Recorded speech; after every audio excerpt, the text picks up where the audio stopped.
السلام عليكم ورحمة الله وبركاته. معاكم كرام العيدي في حلقة جديدة. يمكن من 12 سنة كان حدث كبير جدا في مصر، يمكن رفع مصر في العالم كله، وهي كانت ثورة 25 يناير. يمكن نقول إن احنا كان حدث عالمي، ومصر اترفعت في العالم كله، وكانت مصر حديث الساعة في العالم كله. وده طبعا يعني كلنا نفتكر باراك أوباما لما قال إن احنا لازم نربي ولادنا على انهم يبقوا زي الشباب المصري. ورئيس وزراء بريطانيا في الوقت ده اللي قال ان المفروض الثورة المصرية تدرس في بريطانيا. ايضا بان كيمون رئيس الامم المتحدة في الوقت ده قال برضو ان انا جاي عشان اهني الشعب المصري. سيلفيو برلسكوني رئيس وزراء ايطاليا في الوقت ده، وطبعا كان رئيس ميلان قبل كده سيلفيو برلسكوني، قال لك ما فيش جديد، مصر طول عمرها بتصنع التاريخ. ناس كتير، اقوال كتير جدا من الناس، لو قعدنا من هنا لغايه بكره نقول اسماء ناس مش هنكفي يعني الاسماء اللي اتقالت، الكلام اللي اتقال على الثوره. وبرضه المواقع زي مثلا CNN اللي قالت لأول مرة في التاريخ بنشوف ثورة، إن الشعب بيقوم بالثورة وبعد ما بيخلص بينظف الشوارع. النهارده وبعد 12 سنة وفي نفس الذكرى في 25 يناير برضه مصر بتيجي في الصحف العالمية، لكن للأسف بفضيحة. فضيحة فضيحة كبيرة جدا للكرة المصرية، وفضيحة لاسم مصر عموما. مارك كلاتنبرج. مارك كلاتنبرج رئيس لجنة الحكام المصرية الإنجليزي، الحكم الشهير وأحد أشهر حكام الإنجليز،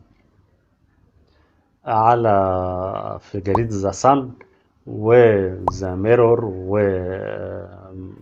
وديلي ميل، ونقلت منهم برضو يمكن توتو سبورت وتوك سبورت، وحتى في جريدة رومانية مش عارف ايه اتنقلت في جرايد كتير جدا.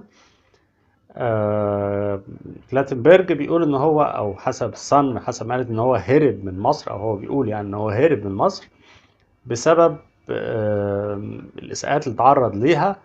ووصفه من احد زي ما مكتوب في الديلي ميل مثلا، وصفه من احد الصحفيين المصريين او اللي موجودين في قناه الزمالك، وده موجود صورته يعني، محمد رجب، موجود في صورة في الديلي ميل، وما شاء الله اتشهر يعني. ان هو وصفه، قال عليه ان هو عايش مع واحد في الفندق بتاعه. ايضا برضو اللي مكتوب زي ما قلنا في ذا صن، كاتبين ان هو مشي عشان خاطر هرب من مصر بسبب ادعاءات رئيس نادي الزمالك مرتضى منصور، اللي قال عليه ان هو وكان بيتعرض لاعتداءات من الزملكاوية. للاسف طبعا مارك كلاتنبرج الكلام ده يعني هو مش جديد، لان هو قاله فعلا لاحمد دياب والاتحاد الكوره جمال علام، اللي قال لهم ان انا بيتم الاساءه ليا في التلفزيون المصري من رئيس نادي في مصر. قالوا له احنا ما فيش في ايدينا حاجه وما نقدرش نعمل لك حاجه. مش فاهم ازاي يعني. آم، حادث غريب يعني، انت مش قادر تحمي واحد من اعضاء المنظومه بتاعتك، وان كان هم اساسا مش قادرين يحموا نفسهم يعني. هو مرتضى منصور نفسه طلع وقال لك انا مش شايف راجل فيهم وعايز اشوف راجل بشنب اديله الطش له او اديله على وشه حاجه كده يعني. وكلام بقى ان حازم امام تحت السرير ومش عارف ايه. ده الكلام اللي قاله مرتضى منصور، وهم ما عرفوش يدافعوا عن نفسهم، فاكيد مش هيدافعوا عن مارك لاتنبرج اللي راح طبعا للسفاره البريطانيه واشتكى. فالسفاره البريطانيه قالت له ان هو يمكن يمشي ويسيب مصر. ففضيحة طبعا عالمية، وزي ما قلنا ان ذا صن وذا ميرور والديلي ميل بيتكلموا عنها، ويعني جرايد بيشوفوها الملايين من البشر في العالم. بيقولوا انه زي ما قلنا، بيقولوا ان هو هرب من مصر، هرب من مصر، مش ساب مجرد ما ساب مصر. وانه ترك 32 الف دولار، الف استرليني بياخده شهريا. فضيحة طبعا كبيرة جدا لمصر، وخصوصا ان انت المفروض يعني احنا في امس الحاجة للدولار حاليا. فانت حاجة بتضرب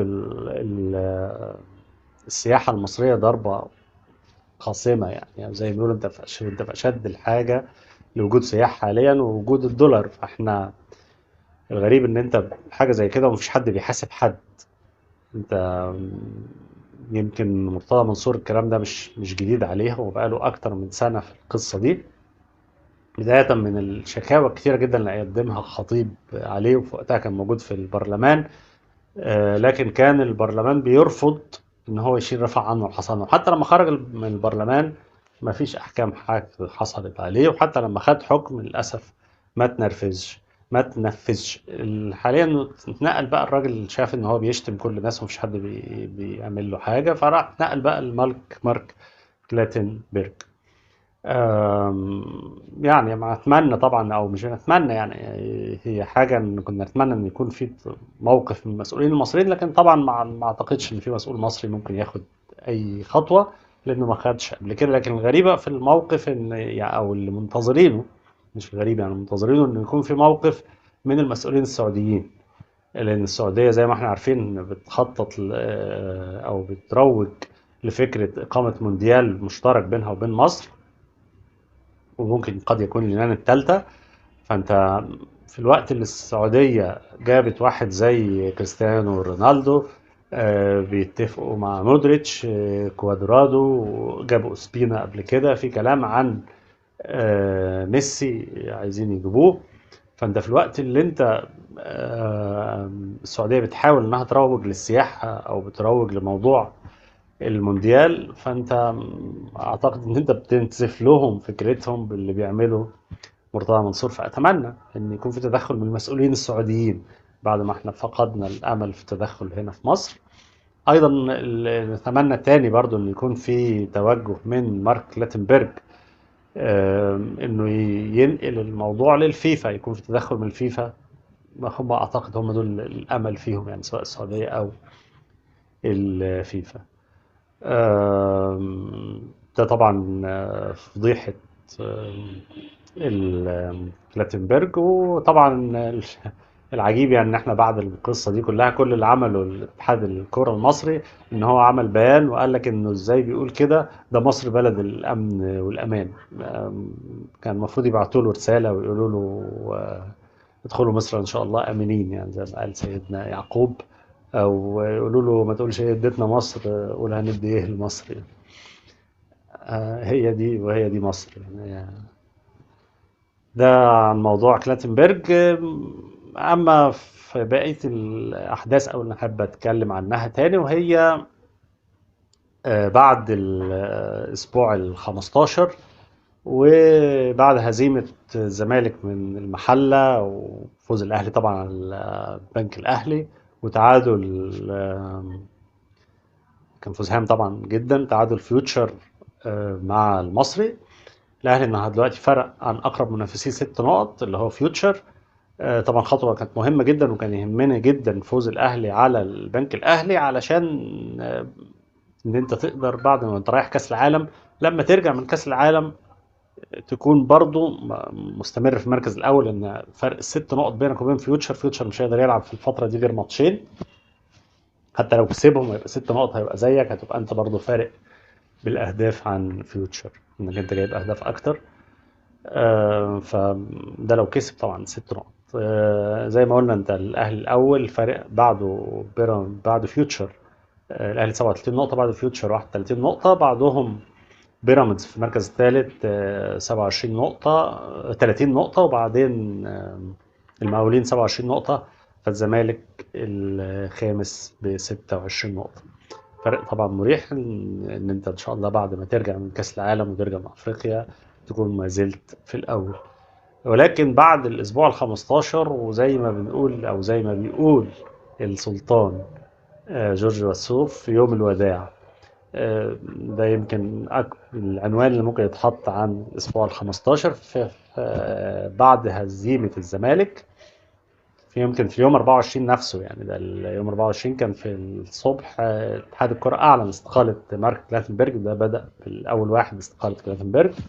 بعد هزيمة الزمالك أعلن بعد المباراة على طول إقالة جوزفالدو فيريرا البروف، والفاركو أعلن إقالة ايهاب جلال اللي كان حصل قبل كده، يمكن الماتش كان قبل ماتش الزمالك، فاركو غلب على ارضه من انبي 1-0 بهدف في الدقيقه السادسه. بعدهم بالليل سموحه اقال طارق العشري بعد الهزيمه من بيراميدز 2-1. وان كان طارق العشري كان قايل قبل الماتش، او كان في اتفاق قبل الماتش ان ده اخر ماتش ليه، يعني سواء كان كسب خسر تعادل اي كانت النتيجه كان هيمشي. واخيرا كانت استقاله او اقاله احمد سامي من سيراميكا بعد ما تجدد له من 10 ايام بس سنه موسم كامل. مشوه. طبعا في الدايره بقى بتاعت الدوري المصري، احنا كنا عارفين سموحه، او كان في كلام عن سموحه ان كان اول ما جه فرج عامر كان عايز يجيب معين الشعباني بدل طارق العشري.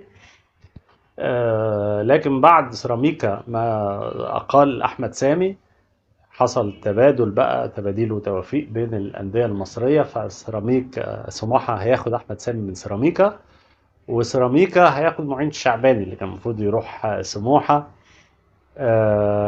والبنك الاهلي طبعا بعد هزيمه الاهلي ده اخيرا جاب بابا فاسيليو. اعتقد ده اهم ما كان في الفيديو. وما ننساش لو عجبكم الفيديو لايك وشير وسبسكرايب. والسلام عليكم ورحمه الله وبركاته.